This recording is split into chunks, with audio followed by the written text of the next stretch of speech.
36 hours have gone by since we left Genoa in Italy. After 700 nautical miles, nearly 1,300 kilometers across the Mediterranean, the Boléro approaches the southern coast of Spain. Every arrival in port follows the same ritual, and Captain Ferentinos delegates to no one the careful supervision of docking maneuvers and all their minute details. The command of a 16,000-ton ship carrying 800 passengers is a serious business requiring maps, sophisticated navigation instruments, and a few precautions. At the confines of Europe and Africa, the region we're about to discover is also at the crossroads of history. Crossing the Straits of Gibraltar, the Moors occupied Spain for more than 8 centuries. From between the columns of Hercules, the 15th century conquistadors set sail for the Canaries and Madeira, lands of the ocean, the last ports of call before America.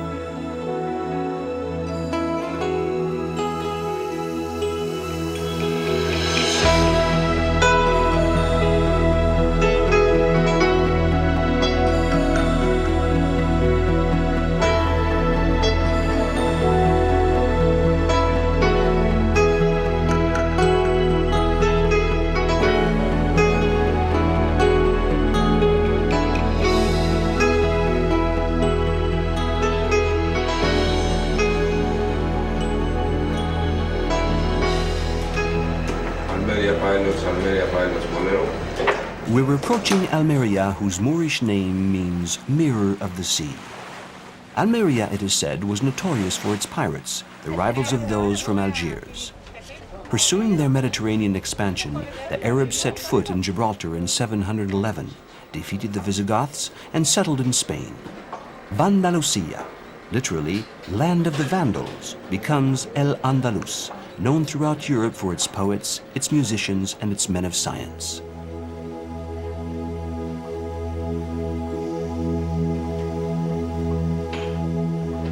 Slowly we enter the port of Almeria, still dominated by the Alcazaba, the old Arab fortress.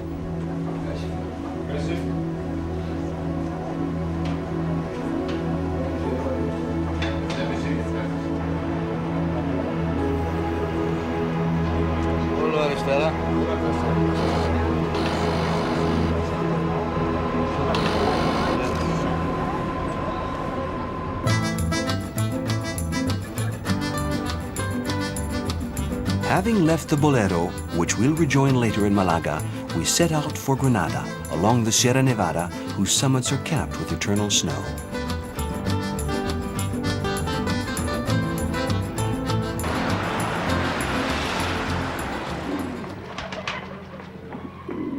The conquerors, hardly more than 20,000 Berber and Arab warriors, show themselves to be tolerant and politically wise in their dealings with the Spaniards and the Jews, whom they never try to convert by force, leaving them free to practice their faiths in exchange, of course, for a protection tax. Enriched by such diversity, Al-Andalus became a cultural center admired by all of Europe. But the reconquest by the Catholic sovereigns has begun, and after the fall of Seville in 1248, Granada remains as the last Hispano-Arab stronghold on the peninsula.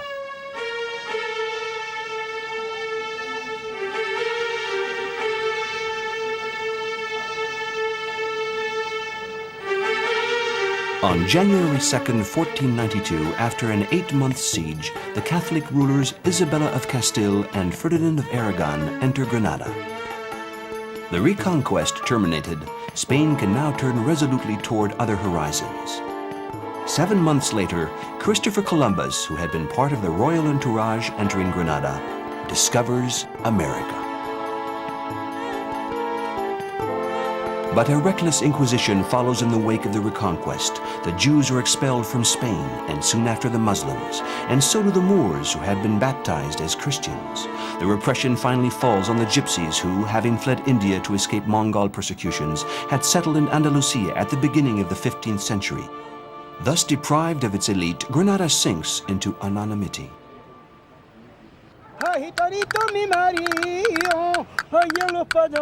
But this lost cultural melting pot has left a mark on Spain as deep as to the soul.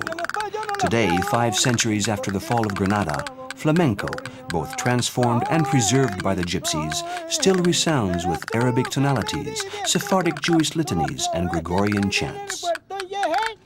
In the shadow of the Alhambra's fortifications, it is all of old El Andalus which echoes in the incantations of this gypsy voice.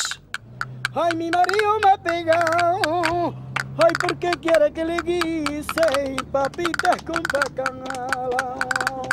Ay, porque quiere que le guise papitas con bacalao.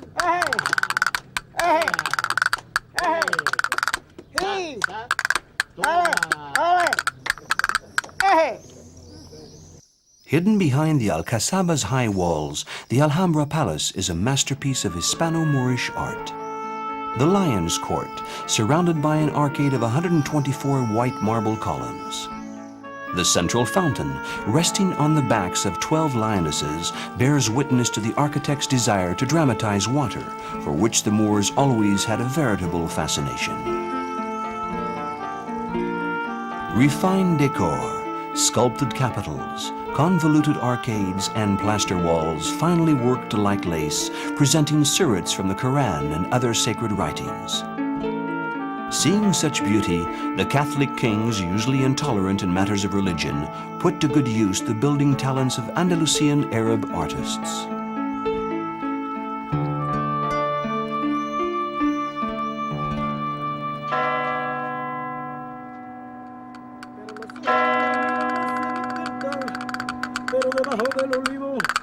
Pero debajo del olivo Cristo calienta.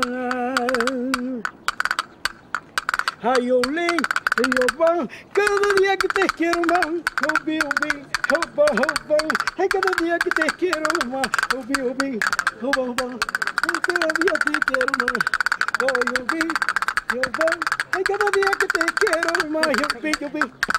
¡Hey! Toma que toma, toma que toma, toma que toma, toma que toma. ¡Eh! ¡Bravo!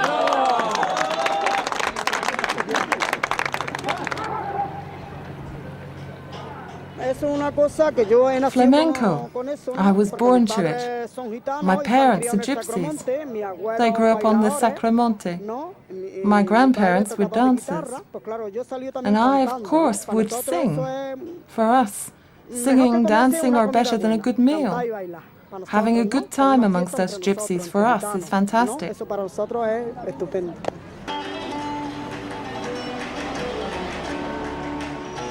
Here in the Albaicin Quarter, Granada displays its Moorish past on every street corner. It's a source of pride to the Grenadins, even 5 centuries after the Reconquest. If the gypsies of Sacramonte sacrificed on the altar of prosperity and modernism have lost a bit of their cultural particularity, they've bequeathed the heritage that surpasses their own community.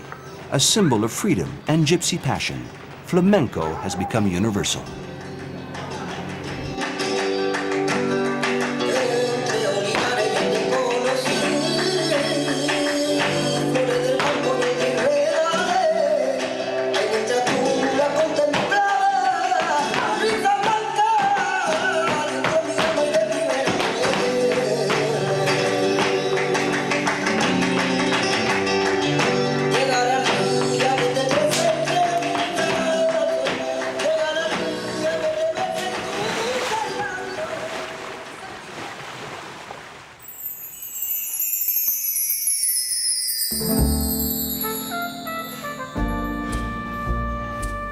The Boléro has put to sea again, and the crew, each at his post, is preparing a soiree in honor of the captain.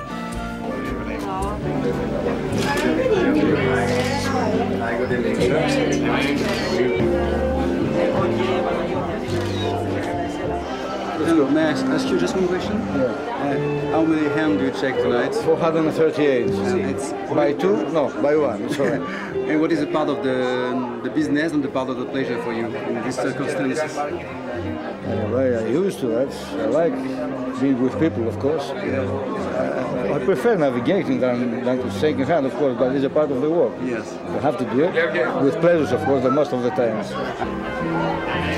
I want to welcome you on board Boléro and to thank all of you for choosing us for your holidays. Thank you.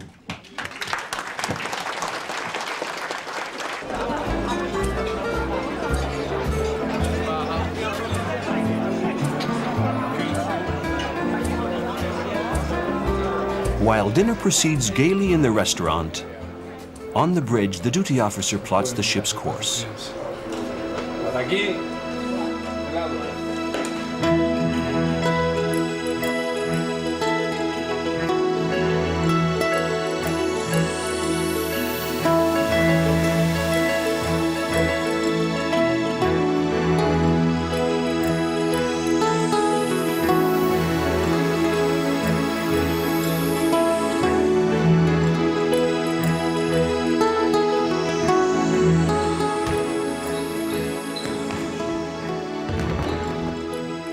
Sports or shopping, everyone keeps busy while waiting for the next port of call.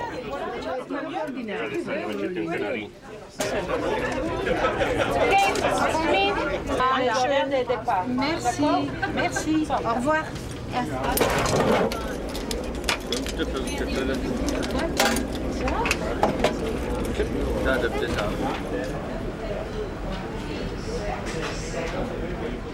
We slip gently into Gibraltar's harbor, dominated by its famous rock. Do you like especially this cruise which go through Gibraltar Detroit? Gibraltar is always interesting, always interesting. There is a lot of traffic. And of course, the point which is separate the Mediterranean and the Atlantic. Ships coming in and out. There are separations as just like the cars. Ships going out keep on the right side, ships coming in keep on the other side, on the Tangier side. It's a lot of traffic, but goes according to regulations, so you never find any problem. Hong Kong, Singapore, Gibraltar. Such are names that haunt the imagination of travelers and all sailors with wanderlust. Surely Captain Ferentinos, when but a child in Greece, dreamed of one day tying up at the foot of this rock.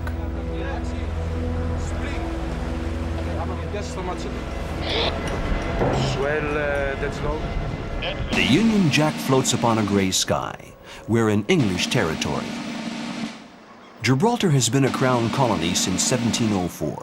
The naval base was downgraded in 1984, but for nearly 3 centuries it played its part in establishing British maritime power, whether in the Napoleonic Wars or as a port of call on the routes of the empire. As early as Phoenician times, the columns of Hercules, that is the Rock of Gibraltar on the coast of Europe, and Mount Hacho on the African side, have controlled the straits. Today, the colony, covering a peninsula of 6 square kilometers attached to Spain and crossed from end to end by an airstrip, lives essentially on tourism.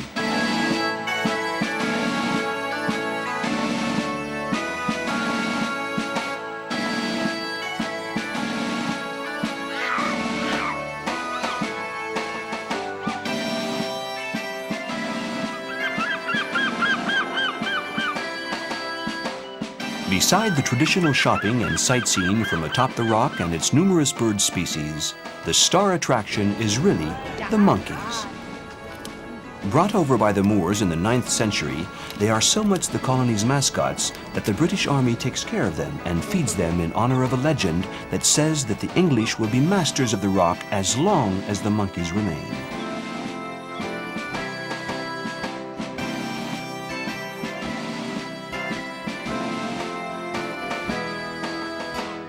In the meantime, the local inhabitants, while cultivating a certain difference from the mother country, whose ways they consider too severe, give proof of genuine patriotism and loyalty in respect to fundamental values.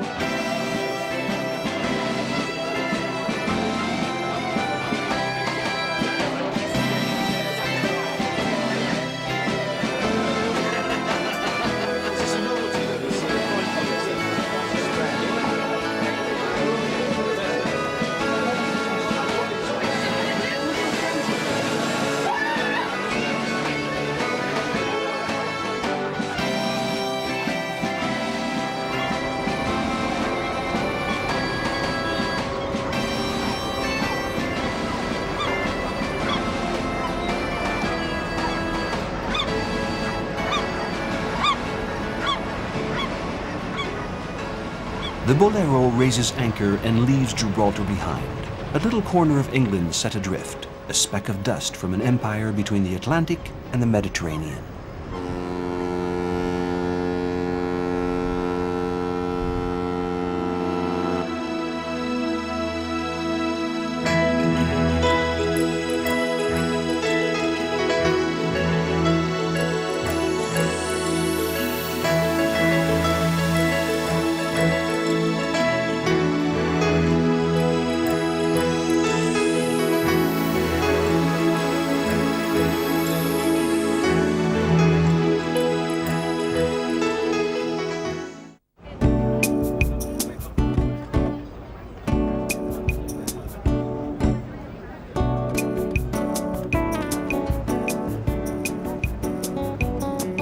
During the night, we took a southerly course, and by morning, under a new-found sun, all is relaxation and farniente.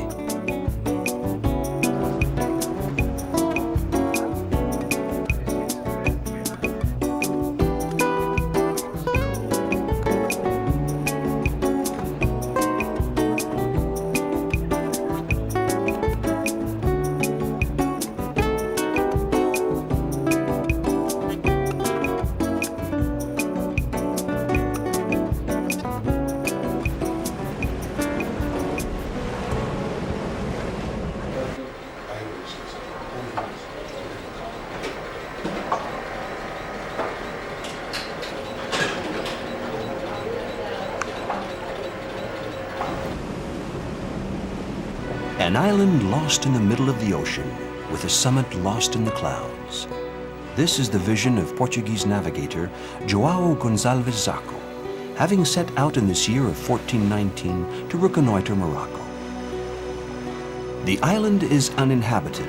Impressed by its gigantic forest filled with reptiles and birds, the explorer gives it the name Madeira, or wood in Portuguese. 2 years later, he founds Funchal, which becomes the first territory in the Portuguese colonial empire.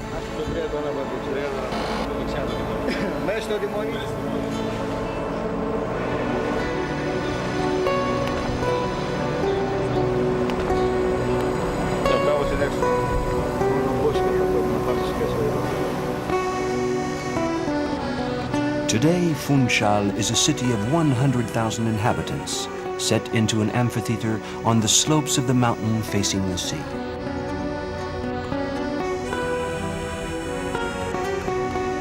Isle of Flowers, Pearl of the Atlantic, Paradise sprung from the sea.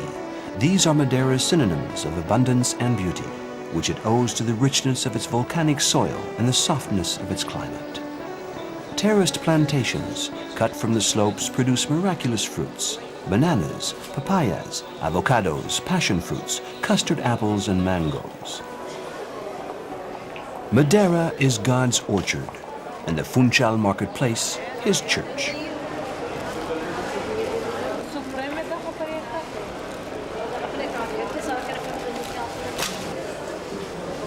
Are these fruits grown near the coast? Yes, but we can grow them in the hills up to 1,000 or 1,200 meters. Still, they're better near the coast. The fruit is sweeter. The closer to the sea, the better the fruit. A twisting road rises up out of Funchal toward Camacha.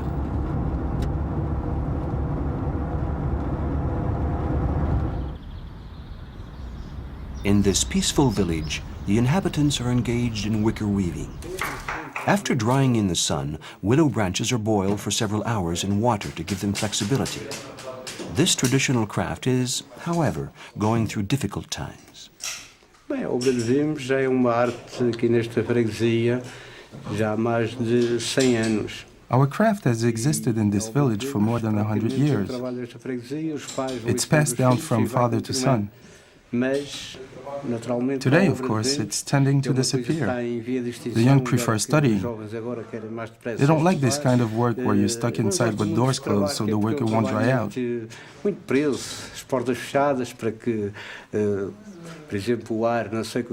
young want more freedom.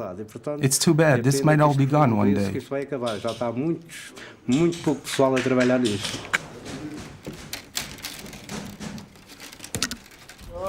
Just a few kilometers further, the village of Monte is all agitation.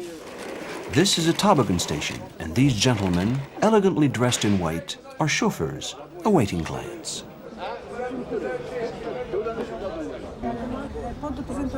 Can you tell us about your costume? Your hat? This is the hat, a white shirt, a towel, white pants and boots with no heel.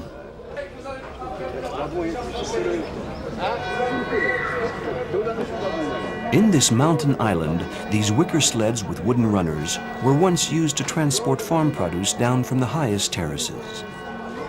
There's some people in a hurry to go. Today, only thrill-seeking tourists take them downhill into Funchal. Do you expect to do this for a long time? Oh, my dear lady, until it's time for me to go. When the good Lord remembers me.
These azulejos, hand-painted tiles in the Moorish tradition, are illustrations of a long-gone way of daily life. What remains is the passion of connoisseurs, chiefly the English, for Madeira wine whose taste, so unique, is due to an accidental mixing with brandy during a blockade of the island in the Napoleonic Wars.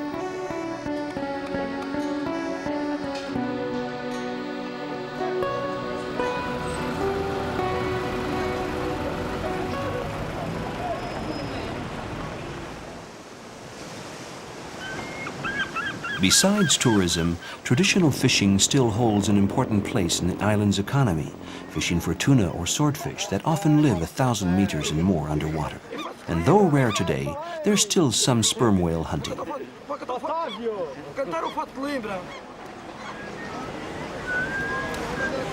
While in the streets of Old Funchal, the locals meet for a game of cards or to swap a few fish stories. It's time to go home.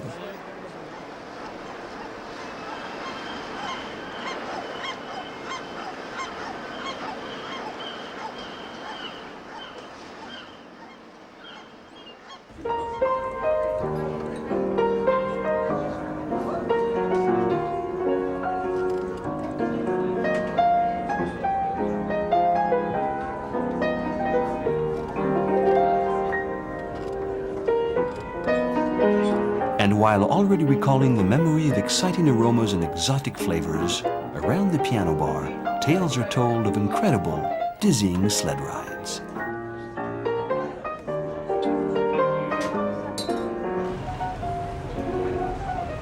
The Bay of Funchal is dotted with 1,000 sparkles while the Boléro slowly, almost regretfully, heads for the open sea and the next stop.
The mystery and uncertainty that surround the pre-Hispanic civilizations give rise to legends.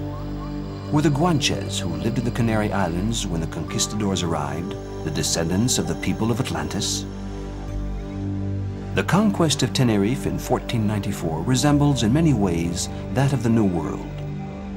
The Guanches, armed only with crossbows, were no match for cavalry and the diseases brought by the conquistadors. Colonization is on the march. Churches arise and cities spring up from vegetation, La Laguna, La Orotava. Inspired by Andalusian architecture, they develop an original Canarian style, made of pine wood balconies and interior patios that look like tropical gardens. We're 1,500 kilometers from the peninsula and some miles from the African continent. A mixing of peoples took place in the Canaries during the conquest between the Spanish conquistadors and the Guanches. And so a new race was born. I always say that a Canarian's head is in Europe, his heart in America, and his feet in Africa.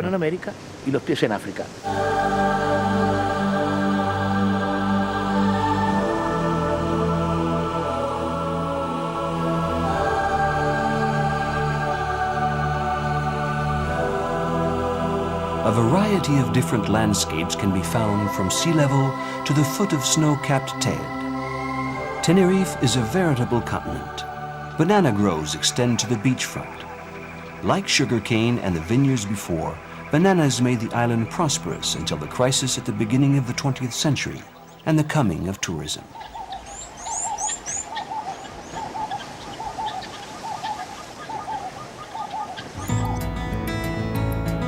The road winds through eucalyptus stands and brings us up above a veritable sea of clouds, lined with immense pine forests.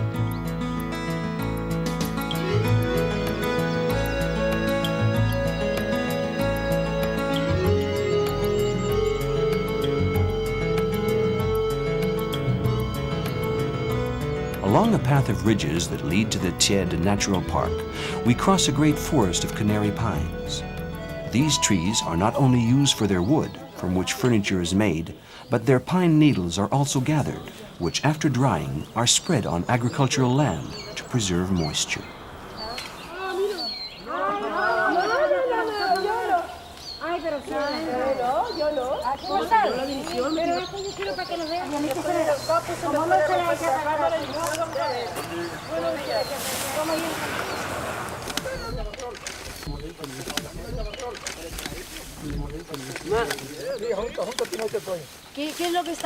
Can you tell us what you're doing? I'm gathering pine needles. I'm working today because it's Holy Week and tomorrow I won't come. Yes, it's Holy Week. So tomorrow I'll eat boiled potatoes and salt fish.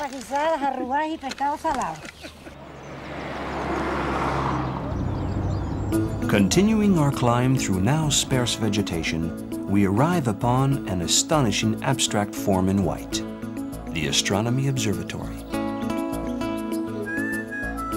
Gaining little by little in altitude, we approach Teide. This mountain is not only at 3,718 meters, the highest in Spain, it is the powerful symbol of the pre-Hispanic peoples who feared and admired it, and for the navigators who were so impressed by the vision of a snow-capped peak at such a latitude.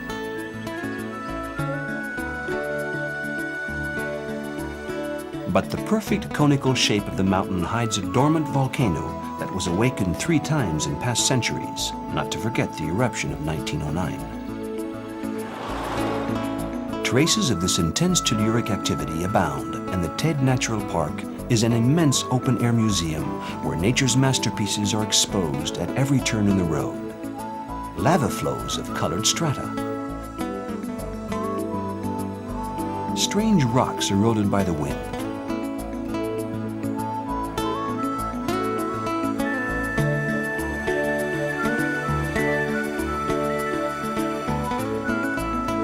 Three million years ago, under the weight of the lava spewed from its entrails and piled upon its flanks, the much higher original volcano collapsed, forming the caldera 16 kilometers across that we observe today.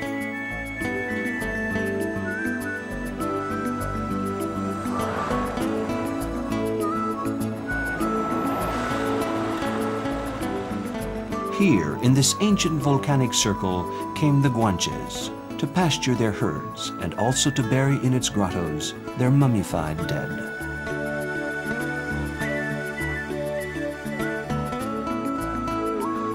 Seeing the incredible spectacle of the other islands of the Canary archipelago floating like ghosts on a sea of clouds, it's easy to believe that the Guanches who repose here have found eternal rest.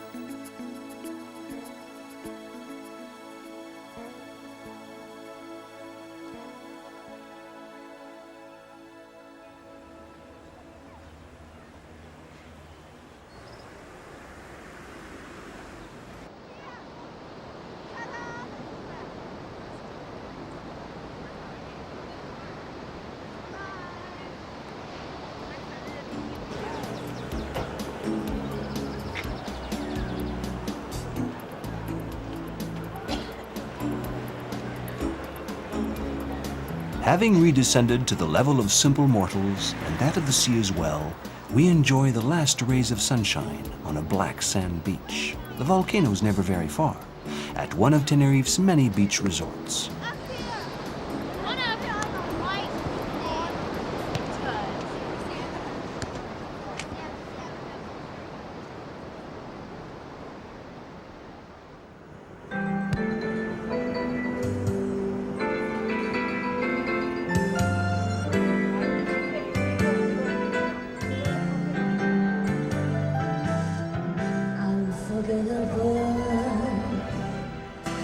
That's what you are.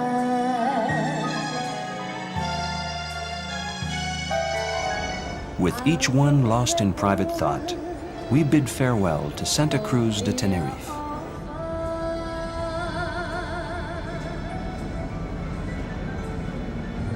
Like a song of love that leads to me. Out of the fact of you that leads to me.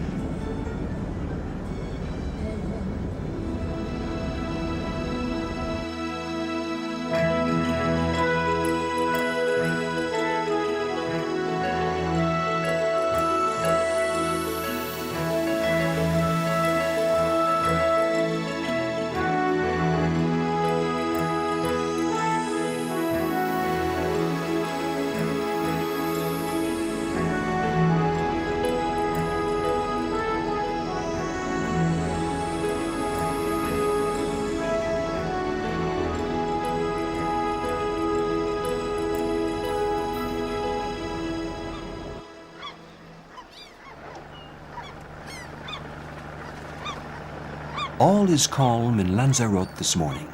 A little on the sleepy side, we take the Timanfaya Road, but soon, at the incredible vision of fields of swollen lava that stretch to infinity before our eyes, a lunar landscape, some would say, I feel obliged to read to my traveling companions this text, written by Father Lorenzo Curbelo in December of 1730.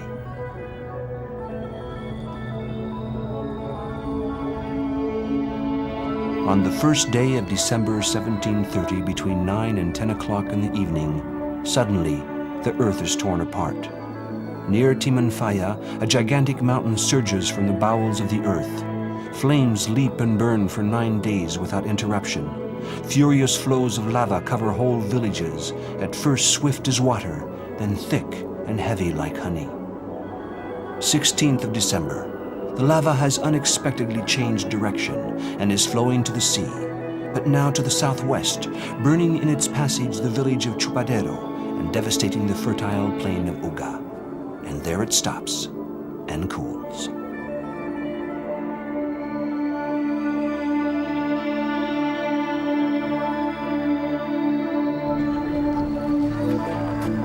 Born from a series of eruptions between 1730 and 1736, Timanfaya is still active. The temperature at only 10 centimeters underground is 140 degrees centigrade. A bit of water poured into a tube in the ground will provoke powerful geysers. There are those who think that during the eruptions of 1730, great masses of molten magma were imprisoned in the volcano's upper strata. And it is this that, even though cooling down, accounts for the origin of the heat.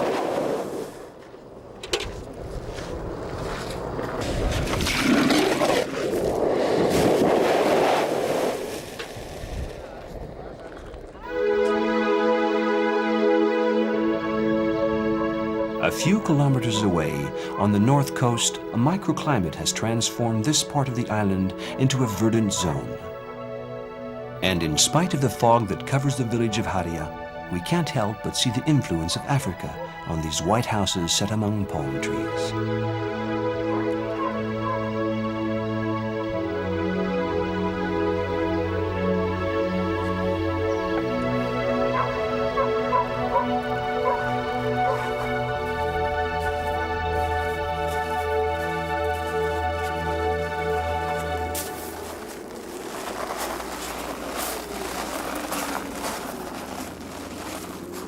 Lanzarote is a mere 100 kilometers from the African coast. The Saharan influence can be felt in the relative dryness of the place, for which there is a remedy in the use of crushed lava, as this peasant explains. Black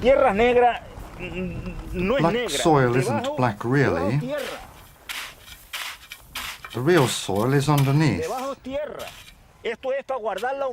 This holds in the moisture, so when it rains, the moisture doesn't evaporate. Do you need a lot of humidity? We get little rain here, so we use this sand to keep the moisture in longer.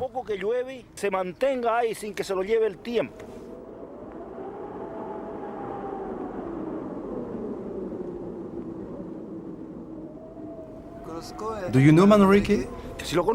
Do I know him? He's an old friend of mine, even though I'm a peasant and he's an artist. Our two properties were side by side, and his fields belonged to us.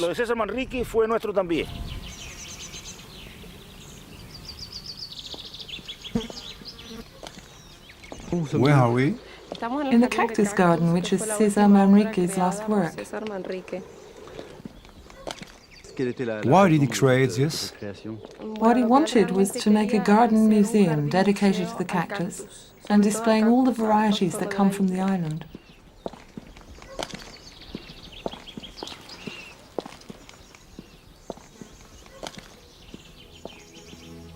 Had it not been for Cesar Manrique, Lanzarote would surely not be what it is today. He wanted for his island an architecture that blended with the landscape in harmony with nature. His greatest accomplishment was perhaps his efforts to protect the Timanfaya, forbidding advertising or having the electric cables laid underground out of sight. Or was it that he had the shutters on all the houses painted green? A unique example of an artist whose country was his canvas, and Lanzarote was Cesar Manrique's masterpiece.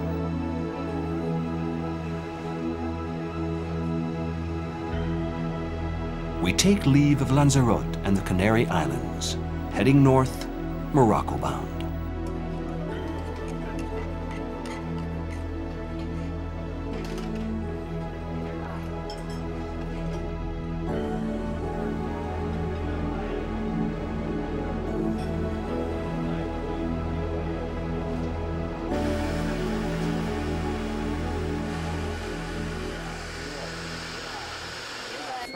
Okay, ondage, ondage.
we moor at Safi. This sardine port, one of Morocco's largest, is an ancient Portuguese trading colony which served as one point in a 15th century triangle of commerce. Exceptional rains this year have turned the dry plain leading to Marrakesh a brilliant green.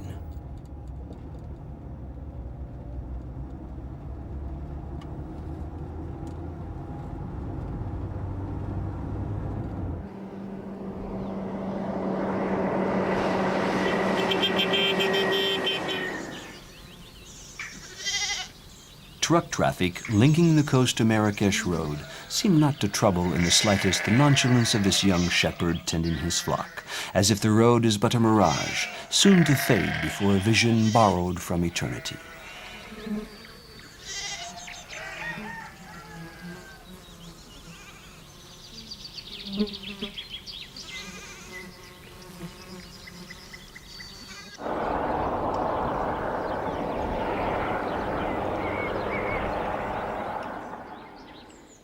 At the foot of the snow-capped high Atlas, Marrakesh appears, unreal.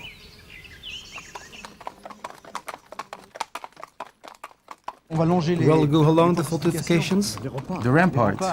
This rampart dates from what era? From 1126. They were built by the ruler of the Almoravid dynasty, the son of Youssef ben Ashafil, Ali ben Youssef.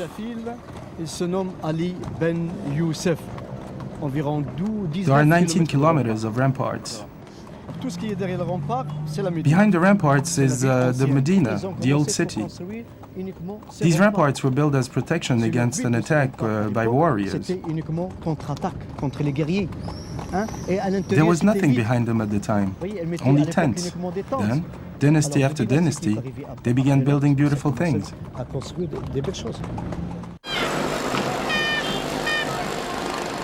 A great many mosques have been built inside the Medina, the most famous of which is the Kutubaya, which served as the model, it is said, for the Giralda in Seville. But behind these ramparts is found the true heart of the city, the Jema El Fna Square, a point of demarcation between northern and southern Morocco.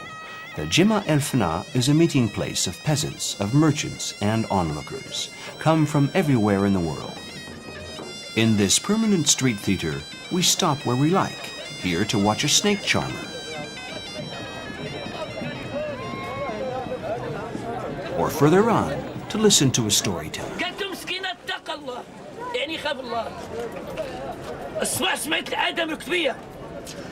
الله أكبر وهي تلبس ثياب غادية للجامعة تصلي والمرأة تتبعه السيد جاب السينية قام هناك بالكاس واعيط لها لا الكاس لا تاي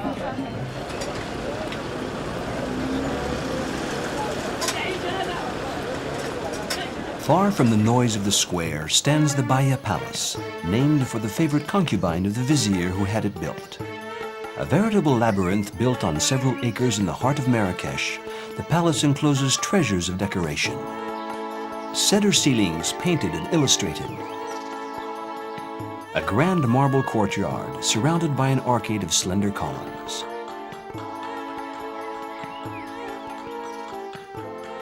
Inside the Baya, artisans of today are restoring the zelages, Moroccan black tiles, with all the dexterity of the masters of yesterday.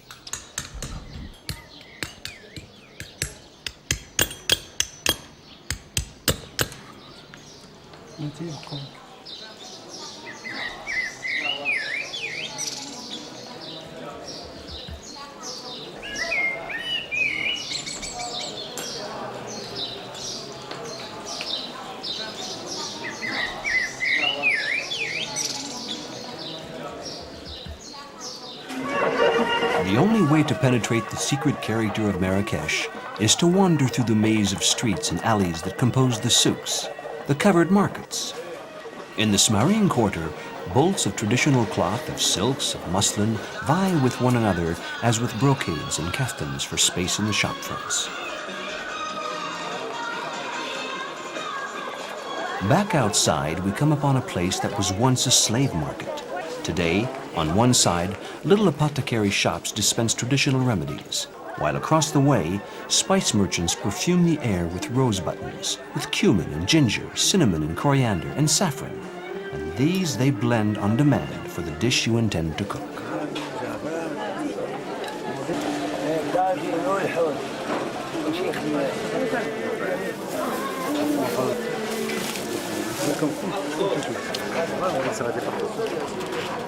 Of all the personalities that inhabit the souk, the Garib, the water bearer, with his colorful hat, his brass goblets, is without a doubt the most impressive.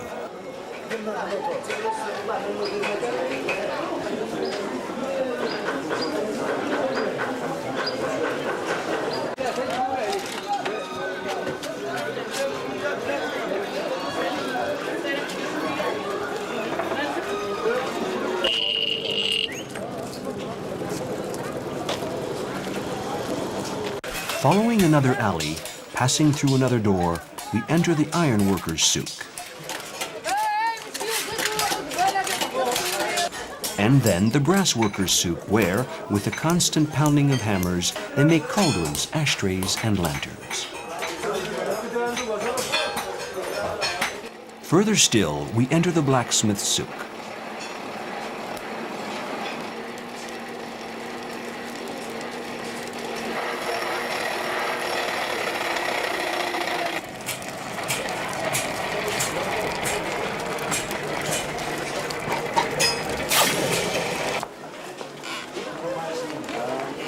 Through yet another door, we find the tanner's quarter.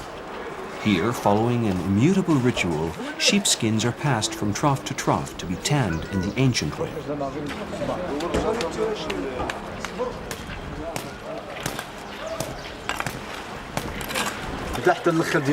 We soak the skin in water, 3 or 4 days to soften it.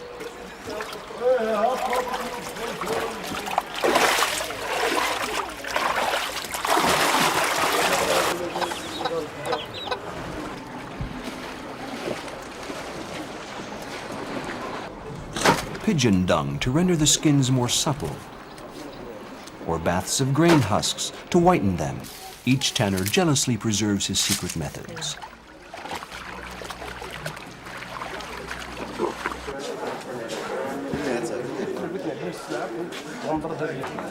Passing under-colored hanks of cloth dancing in the sun, we leave the souks to go and find the Menara. Marrakesh is a flat town, so getting around by bicycle is a snap.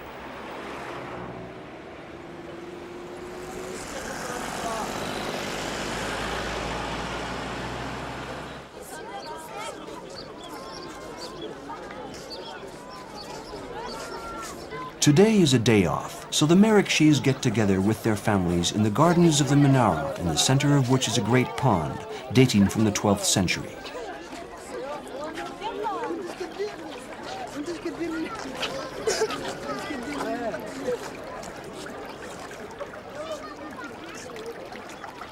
At the water's edge, framed by the snowy atlas, stands the little Saadian pavilion, once a romantic rendezvous of sultans.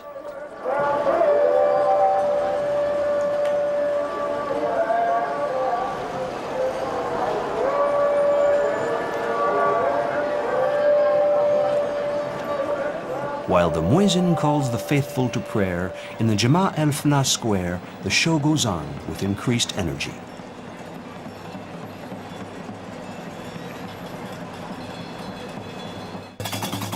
The Ganawas, descendants from ancient slaves from Sudan, with their black caps, dance to the beat of the drum and the metallic slap of cymbals they hold in each hand.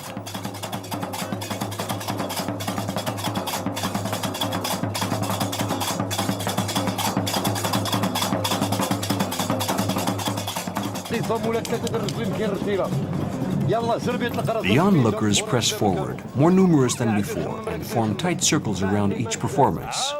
Here, a monkey trainer.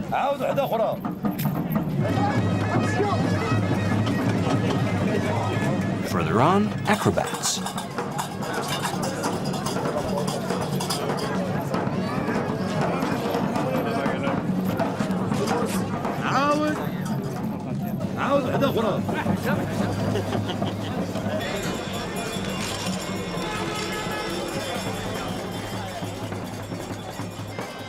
In the fading light of sunset, the Jama el Fna Square, as if drunk with clamor, passes into night.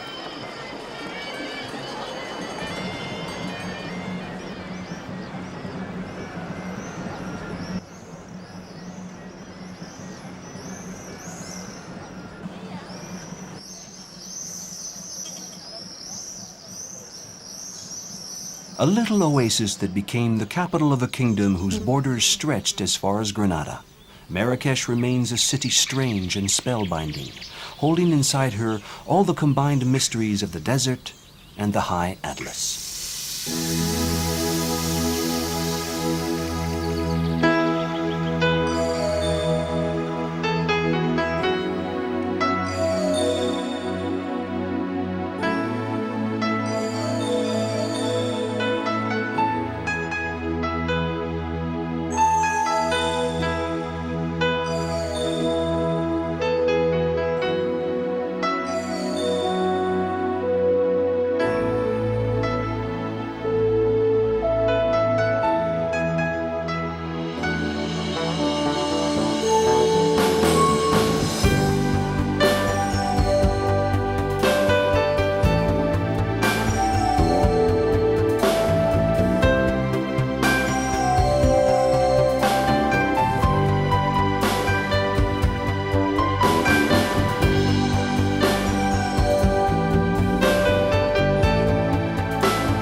Andalusia, literally land of the Vandals, becomes El Andalus, known throughout Europe for its poets, its musicians, and its men of science.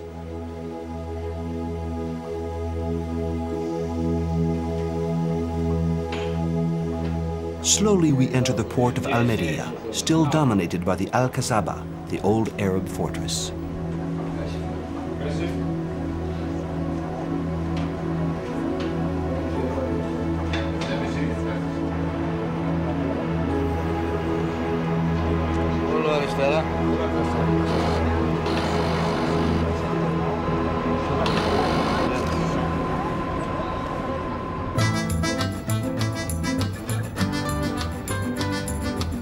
Having left the Boléro, which we'll rejoin later in Malaga, we set out for Granada, along the Sierra Nevada, whose summits are capped with eternal snow.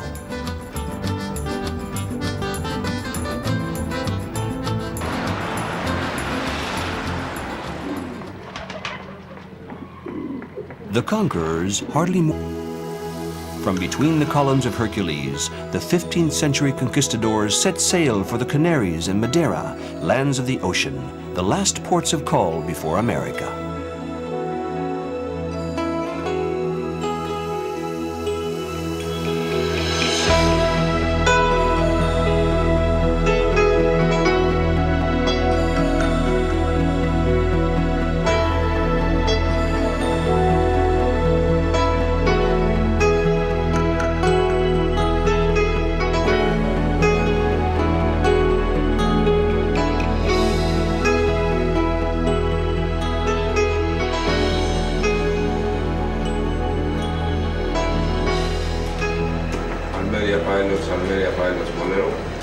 We're approaching Almeria, whose Moorish name means mirror of the sea.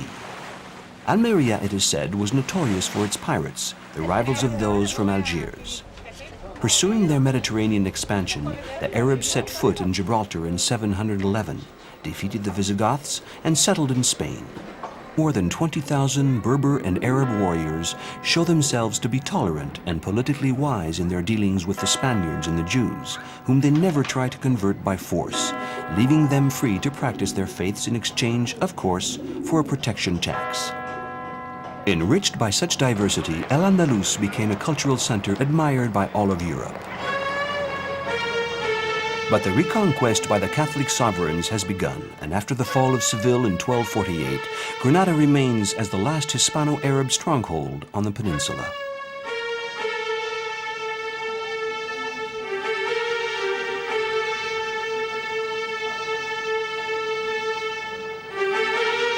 On January 2, 1492, after an 8-month siege, the Catholic rulers Isabella of Castile and Ferdinand of Aragon enter Granada.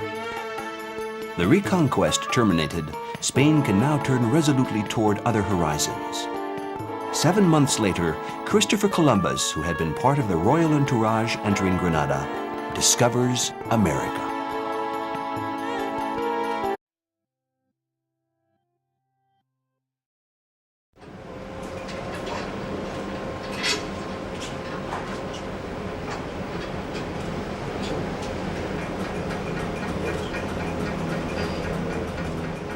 "36 hours have gone by since we left Genoa in Italy. After 700 nautical miles, nearly 1,300 kilometers across the Mediterranean, the Boléro approaches the southern coast of Spain. Every arrival in port follows the same ritual, and Captain Ferentinos delegates to no one the careful supervision of docking maneuvers in all their minute details. The command of a 16,000-ton ship carrying 800 passengers is a serious business requiring maps, sophisticated navigation instruments, and a few precautions.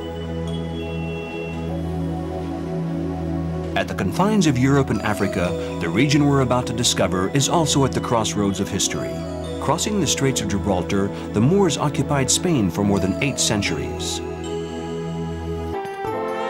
But a reckless inquisition follows in the wake of the Reconquest. The Jews are expelled from Spain, and soon after the Muslims, and so do the Moors, who had been baptized as Christians. The repression finally falls on the Gypsies, who, having fled India to escape Mongol persecutions, had settled in Andalusia at the beginning of the 15th century. Thus deprived of its elite, Granada sinks into anonymity.